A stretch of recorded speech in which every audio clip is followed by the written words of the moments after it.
Funes el Memorioso. Un programa de reconstrucción histórica.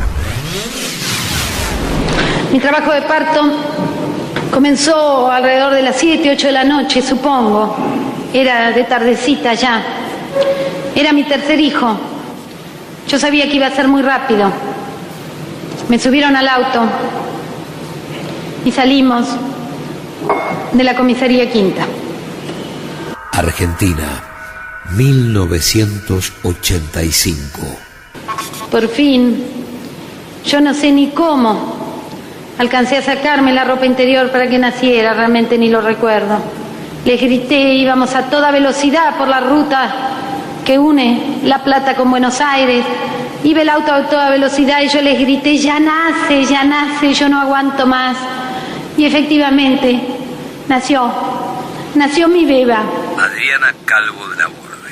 Nació bien, era muy chiquita. Quedó colgando del cordón, se cayó del asiento, estaba en el piso. Yo le pedía por favor que me la alcancen, que me la dejen tener conmigo. No me la alcanzaron. Lucrecia le pidió un trapo al de adelante, que cortó un trapo sucio, y con eso ataron el cordón. Y seguimos camino. Habían pasado 3 minutos. Juicio a las exjuntas militares. Bueno, cuando sabían de que yo estaba, iban a verme, charlábamos. Con algunos, después que los chicos se fueron, nos hemos seguido escribiendo. Christian von Bernich. Por supuesto que pasado el tiempo, la duda de ellos, al no tener noticias, se hacía cada vez un poquito más intensa e inquisitiva, ¿no es cierto? Y yo recuerdo que prácticamente también mi duda se hacía bastante, iba creciendo. Y usted nos decía acerca de las dudas de los familiares que iban creciendo y las propias suyas también. ¿Dudas sobre qué? Al no tener noticias, ¿qué había pasado con estos chicos? El fin de la impunidad. Toda esta preocupación suya que transmite con tanta emotividad lo llevó a inquirir a quienes habían sido sus superiores dentro de la institución policial. Sí, efectivamente. Me llevó a inquirir y todos sabían lo que yo sabía y más. Ellos me decían, la última vez quien estuvo con ellos y los despidió fue usted. Así que usted es el último en saber estas cosas y la preocupación de ellos también. No sé si después hicieron algún tipo de averiguación porque eso escapa dentro de mis posibilidades. Hay un ser que lo único que hace es recordar.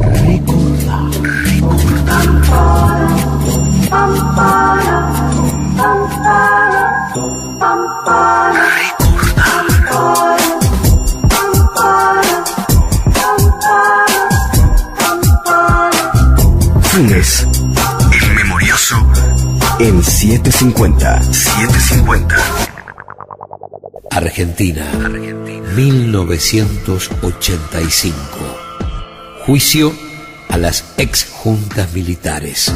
El fin de la impunidad. Tercera parte.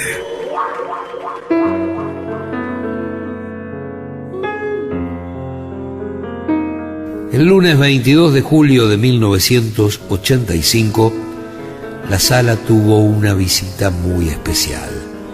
Jorge Luis Borges. He asistido por primera y última vez a un juicio oral. Un juicio oral a un hombre que había sufrido unos 4 años de prisión, de azotes, de vejámenes y de cotidiana tortura. Yo esperaba oír quejas, denuestos y la indignación de la carne humana interminablemente sometida a ese milagro atroz que es el dolor físico. Ocurrió algo distinto, ocurrió algo peor. El réprobo había entrado enteramente en la rutina de su infierno. Hablaba con simplicidad, casi con indiferencia, de la picana eléctrica, de la represión, de la logística, de los turnos, del calabozo, de las esposas y de los grillos, también de la capucha. Este proceso ha significado, para quienes hemos tenido el doloroso privilegio de conocerlo íntimamente, una suerte de descenso a zonas tenebrosas del alma humana. Julio César Estracera. Donde la miseria, la abyección y el horror registran profundidades difíciles de imaginar antes y de comprender después. Dante Alighieri, en la Divina Comedia, reservaba el 7º círculo del infierno para los violentos, para todos aquellos que hicieran un daño a los demás mediante la fuerza. Y dentro de ese mismo recinto, sumergía en un río de sangre hirviente y nauseabunda a cierto género de condenados, así descritos por el poeta. Estos son los tiranos que vivieron de sangre y de rapiña. Aquí se lloran sus despiadadas faltas. Bajo el suplicio había delatado a sus camaradas. Estos lo acompañarían después y le dirían que no se hiciera mala sangre, porque al cabo de unas sesiones cualquier hombre declara cualquier cosa. Ante el fiscal y ante nosotros, enumeraba con valentía y con precisión los castigos corporales que fueron su pan nuestro de cada día. 200 personas lo oíamos, pero sentí que estaba en la cárcel. Lo más terrible de una cárcel es que quienes entraron en ella no pueden salir nunca. De este o del otro lado de los barrotes siguen estando presos. El encarcelado y el carcelero acababan por ser uno. Stevenson creía que la crueldad es el pecado capital.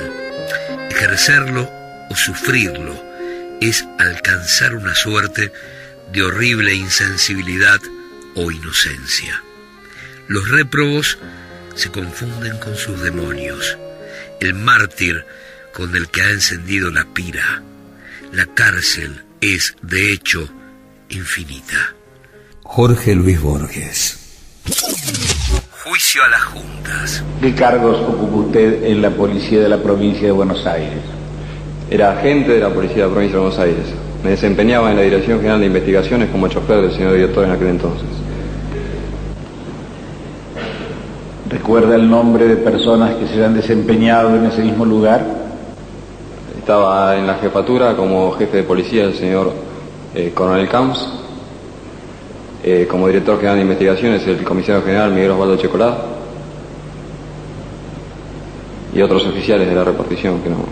¿Conoció durante esa época al presbítero Christian von Bernig? Sí. Julio Alberto Emer. Mientras usted cumplió esas funciones, ¿conoció a Liliana Galarza, María Magdalena Mainer, Pablo Mainer, Domingo Héctor Moncalvillo, Cecilia Idiart, María del Carmen Moretini, Onilda Susana Salmone de Guevara? No, no los conocí.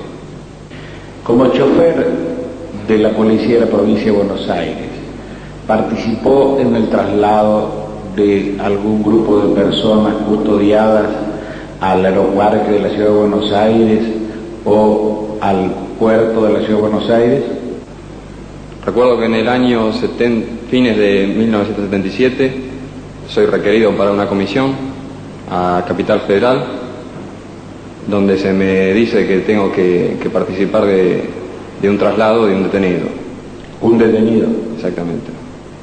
¿Y la única oportunidad? La única oportunidad. ¿Recuerda el nombre de ese detenido?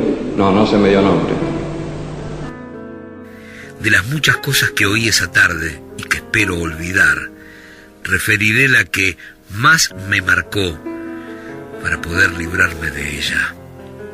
Ocurrió un 24 de diciembre. Llevaron a todos los presos a una sala donde no habían estado nunca. No sin algún asombro, vieron una larga mesa tendida. Vieron manteles, platos de porcelana, cubiertos y botellas de vino. Después llegaron los manjares.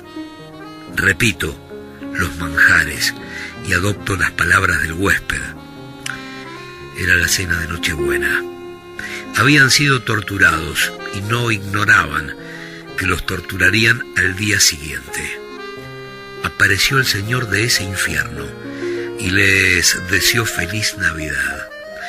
No era una burla, no era una manifestación de cinismo, no era un remordimiento, era, como ya dije, una suerte de inocencia del mal. Jorge Luis Borges. Acá se aclaró el método de represión ilegal, el montaje de un plan criminal para hacer desaparecer gente por primera vez. Julio César Estracera. Por primera vez se aclara fundamentalmente. Fíjese que no teníamos tantos datos como hay ahora. Por ejemplo, el robo de bebés, por ejemplo. No contábamos con la investigación que llevaron a posteriori las abuelas de Plaza de Mayo, que fue valiosísima. Si nosotros hubiéramos tenido esto, también hubiera sido motivo de condena en el juicio. ¿Qué pensar de todo esto? Yo personalmente descreo del libre albedrío, descreo de castigos y de premios, descreo del infierno y del cielo. Sin embargo, no juzgar y no condenar el crimen sería fomentar la impunidad y convertirse de algún modo en su cómplice. Es de curiosa observación que los militares que abolieron el Código Civil y prefirieron el secuestro, la tortura y la ejecución clandestina al ejercicio público de la ley, quieran ahora acogerse a los beneficios de esa antiguala y busquen buenos defensores. Lo menos admirable es que haya abogados que, desinteresadamente, sin duda, se dediquen a resguardar de todo peligro a sus negadores de ayer. Jorge Luis Borges. El 22 de julio del 85, que es cuando declara Víctor, no solo era la conmoción por todo lo que estaba relatando de la ESMA, ¿no? Ya desde el primer minuto, cuando le preguntan, bueno, usted... Pablo Yonto. Lo que se le preguntaba a todos los sobrevivientes, bueno... Autor del libro El juicio que no se vio. ¿Cuándo fue secuestrado? ¿Cuándo fue liberado? Y Víctor dice, y yo estuve hasta el agosto del 84, dice, y todos quedamos con la boca abierta, el tribunal también, porque la democracia se había reanudado el 10 de diciembre de 1983 y él estaba diciendo que hasta agosto del 84, y después explicó, dice, lo que pasa es que a mí me estuvieron vigilando, yo estuve con una especie de libertad vigilada, con llamados, controlándome hasta esa fecha, y por lo tanto él se consideraba todavía privado de su libertad hasta esa fecha, y eso, esto que te cuento de Víctor tiene que ver con lo que hablábamos antes, ¿no? Esos testigos estaban declarando ahí, ¿no? Los testigos que hasta horas, no digo horas, pero bueno, unos meses antes, unos pocos meses antes, tenían el aliento de los genocidas en la nuca, ¿no? Controlándolos, mirándolos, recorriendo, dando vueltas con el auto alrededor de sus casas. Esa situación que muchos testigos explicaron, ¿no? De que se habían cruzado o encontrado en algún lado ya en la democracia con sus propios secuestradores, y como había desde reproches hasta amenazas. Por eso el valor y el rescate de los juicios. Bueno, volviendo al 22 de julio, ese día va Borges, ¿no? A ver el testimonio, y Borges queda también, por supuesto, conmovido, tan conmovido que se retira unos minutos antes, y bueno, y hay alguien, me acuerdo en el hall cuando lo entrevistamos, cuando se iba, alguien le dice, bueno, pero hubo otros testimonios desgarradores, le dice, o algo por el estilo, y Borges dice, no me diga, dice, y yo pensé que esto era todo, dice, lo que habrán sido entonces los otros testimonios, y se va profundamente choqueado, ¿no? Y después escribe, unos poquitos días después, escribe un artículo que le pone de título 22 de julio de 1985, y lo escribe para el diario El País de España, y ahí relata en pocas líneas, un artículo corto, pero bueno, brillante, como lo que escribía Borges, y da cuenta de lo que dijo Víctor Basterra, ¿no? de ese descenso a los infiernos, y finalmente pone la mirada en los abogados defensores de los militares, ¿no? Él hace la reflexión que por ahí muchos la hacen siempre cuando van a estos juicios y nos dicen, ¿no? El cómo es posible que se defienda a estos tipos, cómo pueden hacer para defenderlos. Y Borges hacía, a su manera, hacía esta misma reflexión, ¿no? Cómo podía ser que esos defensores se esmeraran por defender a los que habían cometido semejante barbarie humana. La Iglesia, a través de un hombre acusado de salvar, pero también de condenar, Monseñor Gracelli. ¿Llevó usted alguna lista de esas personas que reclamaban por sus familiares? Sí, fui haciendo de acuerdo al reclamo que yo escuchaba. Monseñor Emilio Gracelli. Fui haciendo una tarjeta, anotándolo en una hoja, que después cuando se fueron acumulando me vi obligado a ponerlas bajo abecedario, esas tarjetas, que algunos atacándome dice que es un fichero, pero son tarjetas con el nombre de la persona desaparecida. En algunos casos usó a un sacerdote venezolano para sacar a algunos detenidos desaparecidos. Pablo Yonto. Y así como también hizo lo suyo para que otros para no ayudar a otras familias, su testimonio mostró estas dos caras, ¿no? El Gracelli que titubeaba y decía que no sabía lo que estaba pasando, y el Gracelli que junto con la ayuda de este sacerdote venezolano también algunas familias ayudaron a salir del país. Declaró Esaine, declararon varios sacerdotes. La Iglesia como cómplice de la muerte. Christian von Bernich. Mi marido, Domingo Héctor Moncalvillo, fue secuestrado por fuerzas de la policía de la provincia de Buenos Aires el 18 de diciembre del año 76. María Inés Arbio. En horas de la mañana él se dirigía a comprar un diario en frente al ferrocarril Roca en su auto, y fue detenido por las fuerzas policiales, y no tuvimos noticias de él durante un tiempo. Entonces mi suegro presentó un recurso de habeas corpus ante el juzgado número 5 de La Plata, el doctor Soria, y al obtener respuestas negativas se hizo todo lo posible para conocer datos sobre su paradero. Al no tener ninguna respuesta, siguió pasando el tiempo hasta que se recibió un llamado telefónico de mi marido, aproximadamente en el mes de marzo. Llamó a la casa de mi suegro diciendo que se encontraba muy bien, que estaba bien, pero no podía decir dónde estaba y que pronto tendríamos noticias suyas. Los llamados telefónicos fueron luego reiterados, y hasta que un mes después, o sea en abril del año 77, un comisario de apellido Nogara se presentó ante mi suegro en el negocio de su propiedad y le dijo que si quería visitar a su hijo, que lo acompañara, y personalmente lo llevó en su auto a la Brigada de Investigaciones de La Plata, que está situada en la calle 55, entre 13 y 14. Allí mi suegro mantuvo una entrevista con su hijo, mi marido, quien se encontraba bien. Llegó un momento en que yo también lo pude ver, y cuando me encontré con él, me contó que había estado detenido en otro lugar, que no sabía exactamente dónde era, y después había sido trasladado ahí, y mostraba signos de tortura física. Había estado estaqueado durante varios días y presentaba signos de tortura en diversas partes del cuerpo.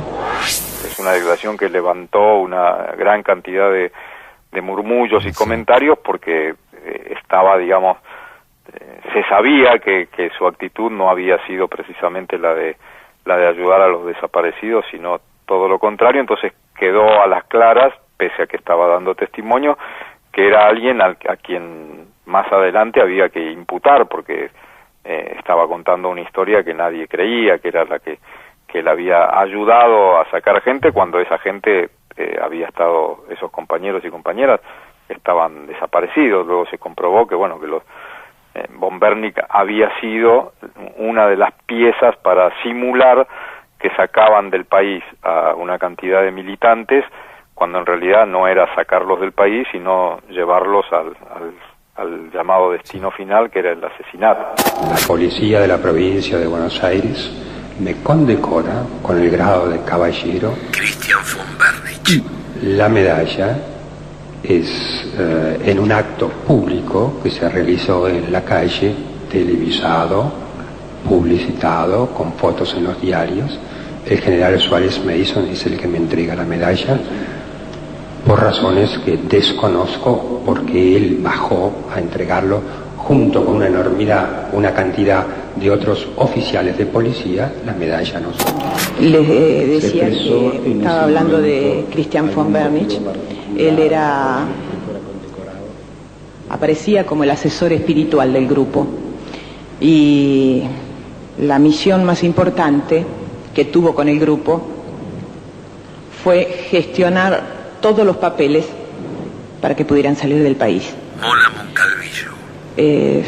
Y se habló de distintos lugares, de a dónde iban a ir, en fin. Concretamente mi hermano iba a ir en principio a Uruguay, y él gestionó, von Bernick gestionó los documentos, papeles de estudios para que pudieran continuar. Mi hermano era estudiante de medicina y le faltaban muy pocas materias para terminar, y en un determinado momento... ¿Cómo sabe que von Bernick era el responsable de gestionar esta documentación? Porque la gestionó, y porque a medida que las gestiones avanzaban, mi hermano concretamente nos iba contando. Llegó a decirnos que los documentos ya estaban, por ejemplo. Supongo que se refería a la cédula de identidad, pero hizo un día mención a que los documentos estaban, lo único que le faltaban son las fotos, dijo. Cosa que obviamente nos llamó bastante la atención.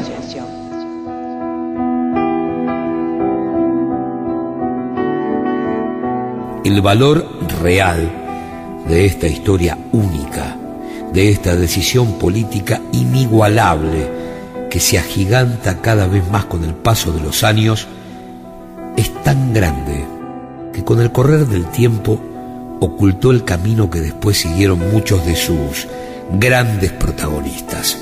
Y en verdad, el único que pagó algún costo, el único que quedó desnudo frente a los argentinos, fue el padre de la criatura.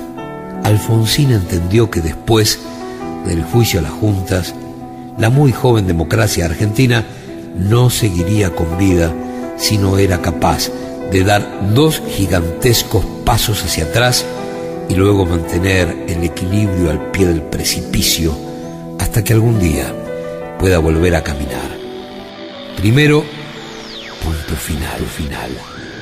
Lo que parecía riesgoso, más difícil, era en realidad el único camino que evitaría el peligro de retornar al pasado. Raúl Alfonsín. Creo que los argentinos y el mundo interpretaron cabalmente. Hoy la democracia argentina es fuerte, mucho más fuerte de lo que fue en las otras experiencias constitucionales. Esa fortaleza que no teníamos en diciembre del 83, la tenemos hoy, en gran medida, gracias a las decisiones que tomamos entonces. Pero en la vida política, en la vida de los pueblos, los horizontes nunca se tocan, nunca se alcanzan. La democracia como sistema esencialmente creativo redefine de manera permanente sus objetivos una vez de logrados. Y así, mientras que en 1983 nuestro horizonte era fundar la fortaleza de la democracia, hoy, 3 años después, nuestro horizonte es fundar el progreso de la democracia. Quiero decir que hemos concluido la reconstrucción que ahora nos toca iniciar, profundizar una verdadera transformación nacional. En alguna ocasión anterior les dije que los argentinos no queríamos un destino mediocre, no queremos un país más o menos, no queremos apenas sobrevivir, no queremos la libertad en el subdesarrollo, queremos más bien un país orgulloso, fuerte e independiente en el mundo, lo que sencillamente significa también mujeres y hombres orgullosos, fuertes y libres. Ya hemos creado las condiciones para dar este salto hacia el futuro, porque hemos reconstruido el tejido de nuestra sociedad, recuperado el prestigio e independencia de nuestra nación, recobrado el prestigio de nuestras instituciones. Pero aún nos falta concluir lo que podríamos llamar la reunión de los argentinos, afianzar el punto del encuentro de los argentinos. Al año siguiente, obediencia de vida. Ahora la democracia fuerte nos permite la pacificación. Es en estas condiciones que enviamos al Congreso de la Nación el proyecto de ley de obediencia debida. Los juicios simbolizan el punto final a la impunidad en la Argentina, el fin de una concepción de la amnistía entendida como un manto que ocultaba la verdad, que impedía el conocimiento del pasado y que inexorablemente llevaba a la repetición de ese pasado en el futuro. Siempre lo hemos dicho, se juzgan hombres, no instituciones, y se la juzga no con el Tribunal Popular, sino con la ley, dentro de la juridicidad. Pero quiero ser absolutamente claro y decir toda la verdad. Me he negado a que este proyecto fuera un proyecto de origen legislativo. He rechazado además la idea de que no debía pronunciar estas palabras, porque he querido ser el primer responsable. Estoy convencido que la medida que estamos tomando ha de trascender en el tiempo. Y estoy igualmente convencido de que si los sucesos se encadenan como lo preveo, estaremos garantizando para los tiempos, la democracia de los argentinos. Sé perfectamente que a través de esta ley, quienes pueden haber sido autores materiales de hechos gravísimos pueden quedar en libertad, y esto no me gusta. Pero también es cierto que la responsabilidad penal de las violaciones a los derechos humanos corresponde, antes que nada, legalmente a quienes concibieron el plan, su metodología aberrante y pusieron en marcha su ejecución.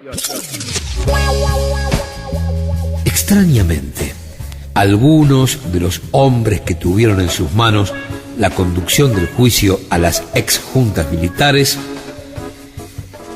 finalmente no fueron tan consecuentes con ese compromiso. La imagen que daba era que el turco Julián era una especie de amo de ese lugar y que estaba, si bien no en un orden por debajo del coronel, como que le guardaban todos los demás represores cierto respeto. Miguel D'Agostino. Este hombre se asumía nazi, cuando nos torturaba nos ponía marchas en alemán, nazi, y perseguía a los judíos, los torturaba brutalmente a los judíos.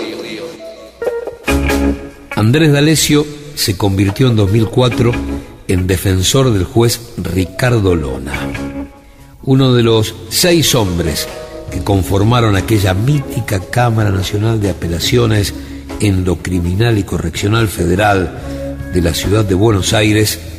Trabajó para que no sea condenado el magistrado salteño que permitió primero y no investigó después la masacre de Palomitas, Salta, 6 de julio del 76. Un grupo de presos políticos fue sacado durante la noche del penal de Villa Las Rosas y posteriormente asesinados a un costado de la Ruta 34. Lona siguió buscando expertos en eso de juzgar a violadores de los derechos humanos para después sentarlos del otro lado del mostrador.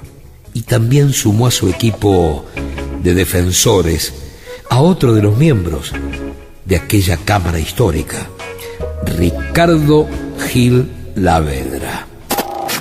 Había una anciana de unos 72 años a quien interrogaban del paradero de su sobrino y le aplicaban la corriente eléctrica 5 minutos y 5 minutos de descanso y 5 minutos de corriente todos los días. Alberto Barret Viedma. Tenía 72 años, según decían ahí, y cuando se ordenaba flexionar a todo el pabellón, también la señora anciana era obligada a flexionar.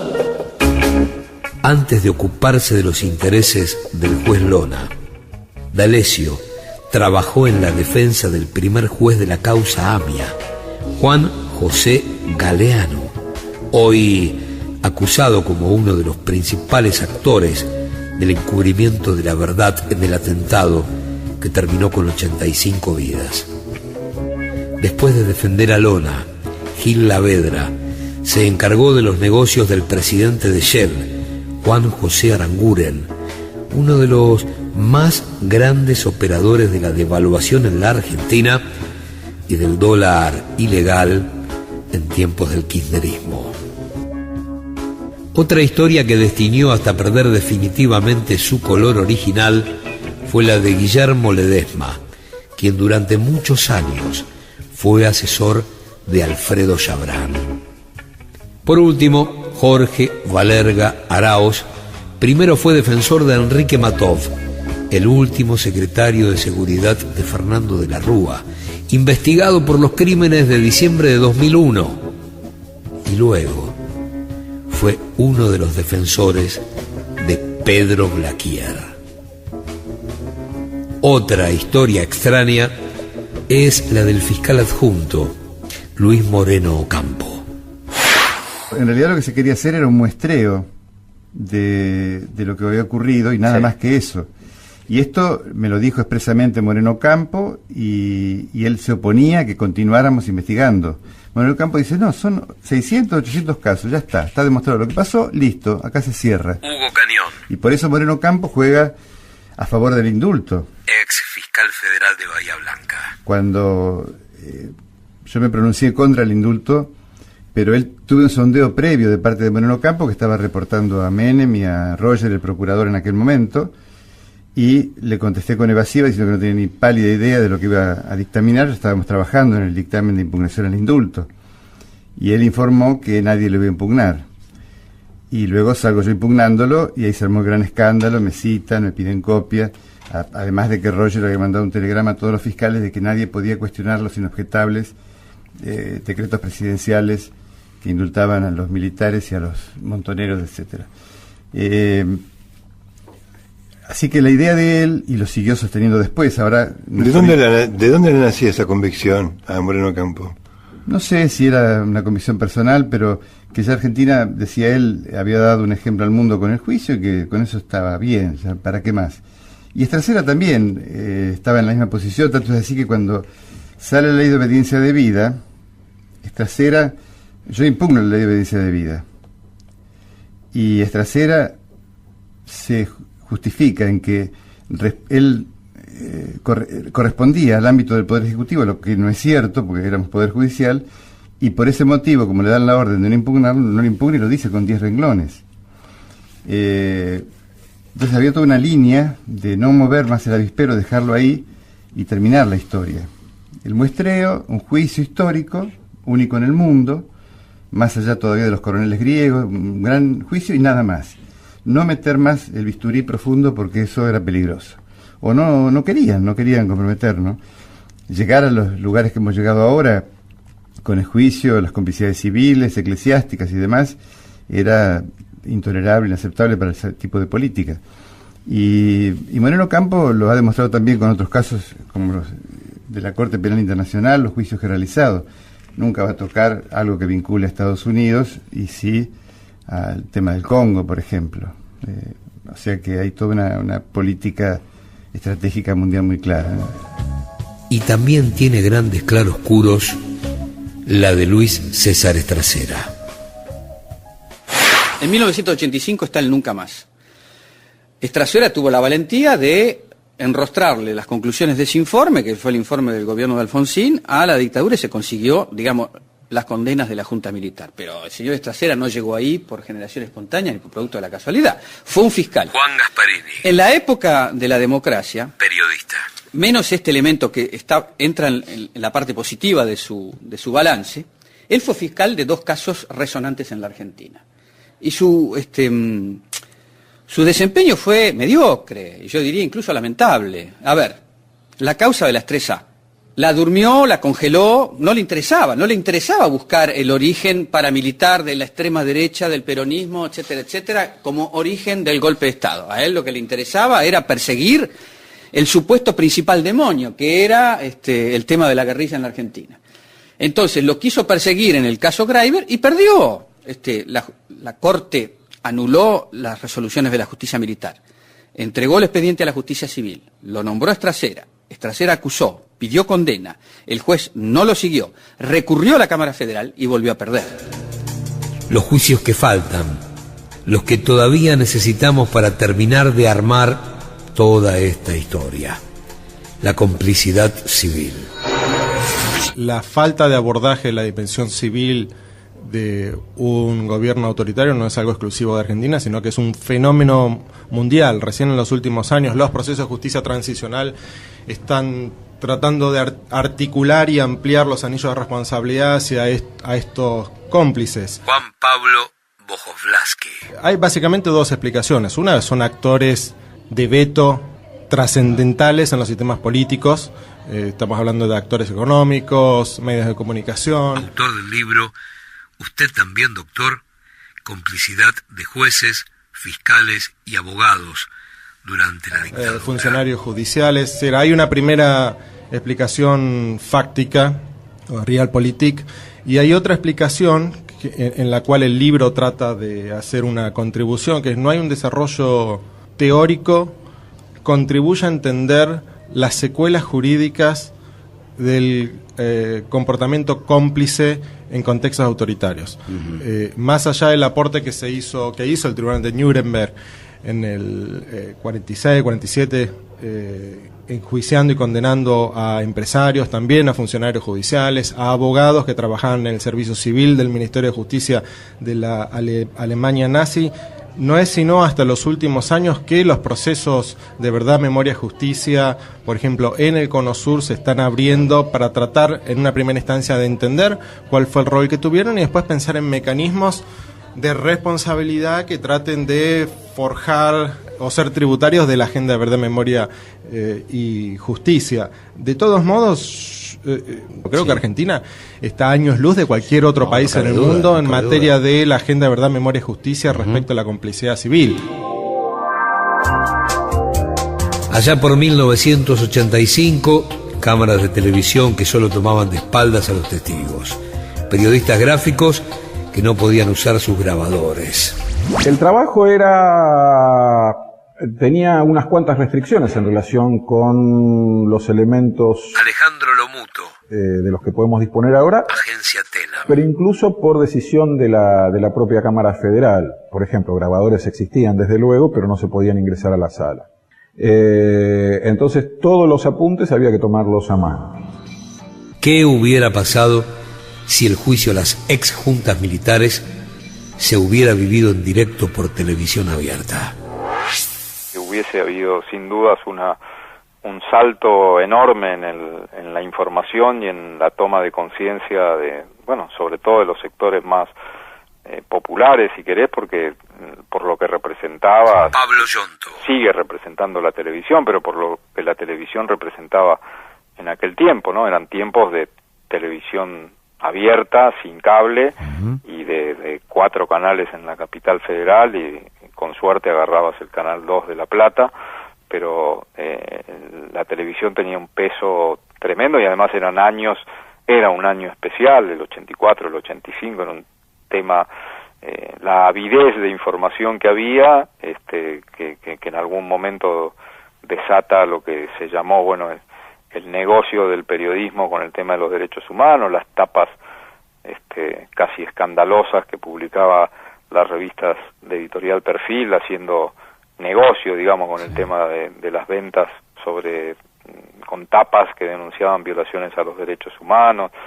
Era un momento en el que sí se necesitaba mucha difusión, y la televisación hubiese dado otro marco en el salto de la toma de conciencia de lo que había pasado. No sé si hubiese cambiado enormemente la historia, pero hubiese ayudado, por ejemplo, a que los sectores populares que luego se sintieron confundidos con las leyes de obediencia debida y punto final, hubiesen tenido una actitud mucho más firme de protesta para tratar de evitar que se sancionaran esas leyes, porque eso es lo que vino después del juicio de las juntas, ¿no? Vino el levantamiento cara pintada en 1987, y el presidente Alfonsín y el radicalismo hace la primera enorme concesión con estas leyes, y luego se empezaron a cerrar los juicios, así que evidentemente con una sociedad más movilizada y con un impacto más fuerte, creo que esto hubiese tenido una mayor resistencia, y que los juicios se tendrían que haber hecho, es decir, tendrían que haber continuado, y hoy estaríamos viviendo en una Argentina que hubiese terminado los juicios por delito de lesa humanidad en la década del 90, en el 95, 97, y estaríamos, bueno, en una etapa distinta, ¿no? Sí, pero bueno, sí. Tocó así la historia. Cuando el relato ante la justicia no alcanza para mostrar cada detalle del horror, ahí aparecen los libros. El primero de Miriam Lewin fue Ese infierno. El primer libro en realidad fue un intento por parte de un grupo de sobrevivientes de la ESMA, Ese infierno, conversaciones de 5 mujeres sobrevivientes de la ESMA, de que la historia no se perdiera. Es decir, todas esas pequeñas cosas, esas contradicciones, esas vivencias intensas, esos resentimientos, esos miedos. Miriam Lewin. Esas cuestiones cotidianas, como a ver qué se comía dentro del campo de concentración, cómo nos bañábamos, cómo dormíamos, teníamos acceso a un diario, a un medio de comunicación cualquiera, cómo eran las relaciones con nuestros compañeros varones, cómo eran las relaciones con los represores. Todo eso pensábamos que se iba a perder, porque iba más allá del testimonio frío que en general uno da ante la justicia. Me secuestraron en tal fecha, me llevaron a tal lugar, me hicieron esto, lo otro, en el centro clandestino de detención vía claro. Entonces nosotros decíamos, nos vamos a morir, y todo esto se va a perder, todo esto que nos contamos entre nosotros, todo este intercambio se va a perder. Entonces empezamos a reunirme en la terraza de mi casa, que había un cuartito, con un grabador viejo, alrededor de una mesa, 5 minas, con un mate, un paquete de facturas y a charlar. Empezamos a darnos cuenta que teníamos que espaciar las charlas, porque si no nos quemaban la cabeza, los recuerdos. Empezamos a darnos cuenta que había un periodo en el que podíamos hablar, 45 minutos, 1 hora, no más de 1 hora y media, porque si no después empezábamos como a girar en falso, ¿no? A volver sobre los mismos temas. Y el mecanismo era, tirábamos un tema sobre la mesa y hablábamos. Y en general discutíamos, porque no todas nosotras teníamos el mismo recuerdo o la misma idea del mismo tema. Cuando terminamos, después de como 1 año y medio, 2 años, dijimos, bueno, ya está, hasta acá llegamos. Se lo dimos a leer a otra compañera que no había estado en la ESMA, sino en una cárcel común, y que era psicóloga, además, y ella dijo, chicas, esto se tiene que publicar. Claro. Y así fue, después de un trabajosísimo trabajo de edición, esfuerzo de edición. Imagínense 5 mujeres opinando sobre lo que tiene que ir en un libro o no. El libro salió y se convirtió en un texto de referencia. Creo que es un testimonio fuerte. Hay un montón de estudiantes y académicos de las ciencias sociales, militantes de derechos humanos, tesistas de acá, del exterior, que lo tienen como bibliografía, y lamentablemente actualmente el libro está absolutamente agotado. El segundo, Putas y Guerrilleras. Un trabajo que es el resultado de una larga amistad que tenemos con Olga Warnat desde los 80, mediados de los 80. Olga y yo nos conocemos, somos muy amigas. Miriam Lewin. Y muchas veces habíamos tratado de reflexionar sobre lo que había sido el abuso sexual, la violencia sexual y las distintas características en los distintos centros clandestinos de detención. Olga obviamente también militó en los 70, a pesar de que no estuvo secuestrada, y nos sorprendía muchas veces escuchar dentro de la militancia o dentro de los organismos de derechos humanos cosas que nos remitían a una postura muy machista, ¿no? Bueno, sí. A ella le gustaba, ¿no? Sí. Si a ella le gustaba, ella le dio pie. Era escuchar la palabra del victimario, ¿no? Claro, en la boca de las víctimas. Claro, tal cual. Y ahí me di cuenta que tenía la actitud de quienes habían sido abusados sexualmente. En cuanto a la vergüenza y a la culpa, tenía mucho que ver con lo que yo había escuchado de las víctimas de Grassi, del cura Julián César Grassi. Por ejemplo, cuando yo estaba ahí, me quedé congelado. No le pude decir que no le pude contestar. Entonces él avanzó, pero si yo le hubiera dicho que no, le hubieras dicho que no, tenías 10 años, 11, 12, 13, era un hombre adulto del cual dependías para comer, para vestirte. Claro. Tu vida dependía de él. Y esto me ayudó a comprender la reacción de muchas víctimas de abuso sexual o de violencia sexual, que no es una violencia explícita, es decir, muchas veces dentro del centro clandestino de detención, la mujer violentada sexualmente no era protagonista de una escena en la que sale un hombre desconocido desde la oscuridad y le apunta un revólver a la cabeza o le pone un cuchillo en el cuello. No, era una violencia en la cual a la mujer le habían secuestrado a su marido, le habían secuestrado probablemente a su padre, a sus amigos, probablemente no sabía dónde estaban sus hijos, y venía un hombre y la aislaba, la privilegiaba, le hacía creer al resto de los prisioneros que ella había entregado algo para ser privilegiada, es decir, algún dato de otro militante, información, etcétera, etcétera, y después avanzaba sobre ella. Y toda la situación era de violencia, porque, como bien dice uno de los fiscales que se ocupa de estos temas, Pablo Parenti, aunque la víctima diga que hubo consentimiento, no se puede hablar de consentimiento dentro de un campo de concentración. El consentimiento dentro de un campo de concentración no existe porque no existe la voluntad, porque no existe la libertad. Funes, en 750. Seguimos de memoria. Recordar. Funes, el memorioso, en 750. Argentina, 1985. Juicio a las exjuntas militares. El fin de la impunidad. Tercera parte. Nada fue igual. El país había parido una era inédita de memoria, verdad y justicia que conocería marchas y contramarchas, juicios, condenas, obediencia debida, punto final, indulto y otra vez los verdugos en el banquillo de los acusados. ¿Su nombre y apellido? Andrea Marcela Krichnar. ¿Estuvo usted en la Escuela de Mecánica de la Armada después del año 1976 por algún tipo de circunstancia personal?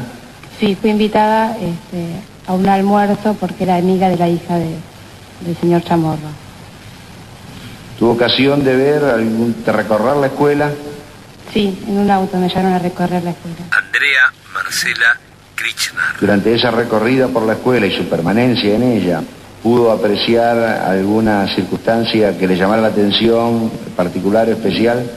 Durante la recorrida no, pero en el momento en que estábamos en una sala donde había un billar, a través de una ventana pudimos ver cómo descendían a una mujer encapuchada y encadenada de manos y piernas de un Ford Falcon, mientras dos hombres la apuntaban. ¿Preguntó al señor Chamorro o a la hija de o a alguien a qué obedecía eso que usted acababa de ver? En ese momento sí, le pregunté a Berenice qué pasaba, ¿no? Y recuerdo que ella me mencionó si había visto alguna vez la serie SWAT y me dijo que hacían algo similar, como que perseguían a la gente en patrullas y las detenían. A partir de los testimonios de los sobrevivientes, nunca más dejó de ser una frase y se transformó en un juramento colectivo. Doctor, ¿le comprenden a usted las generales de la ley?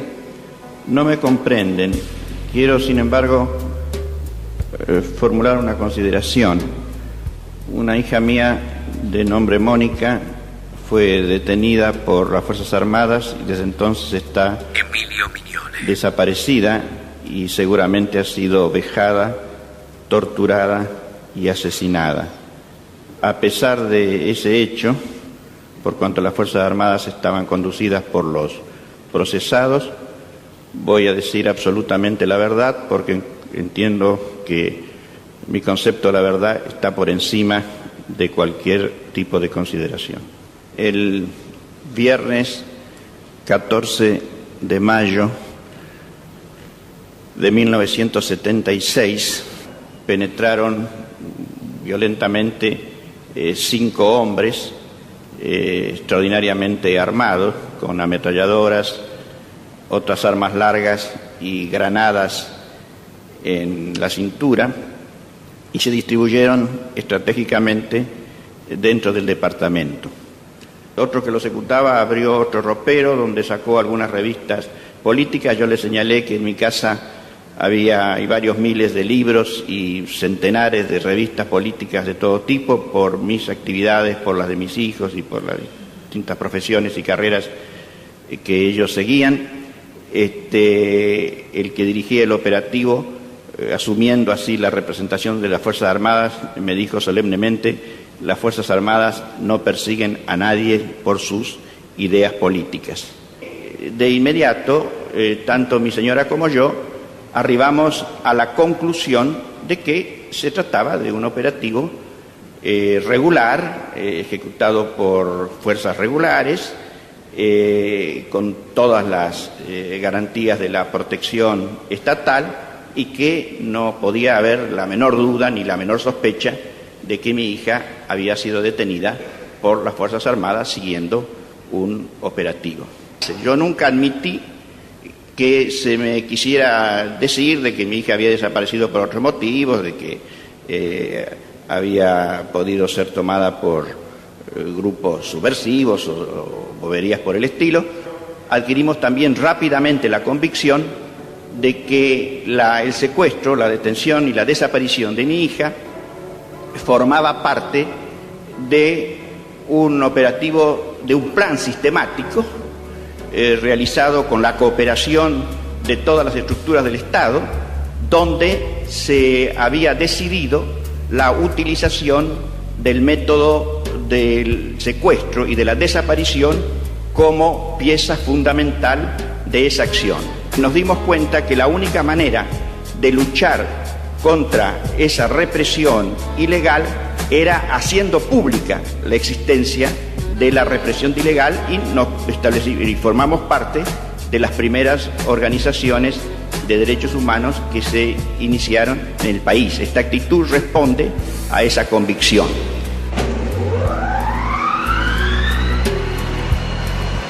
Funes en 750.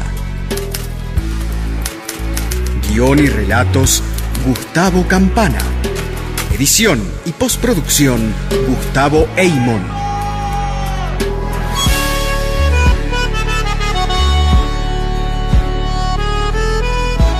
Funes el Memorioso. Un programa de reconstrucción histórica.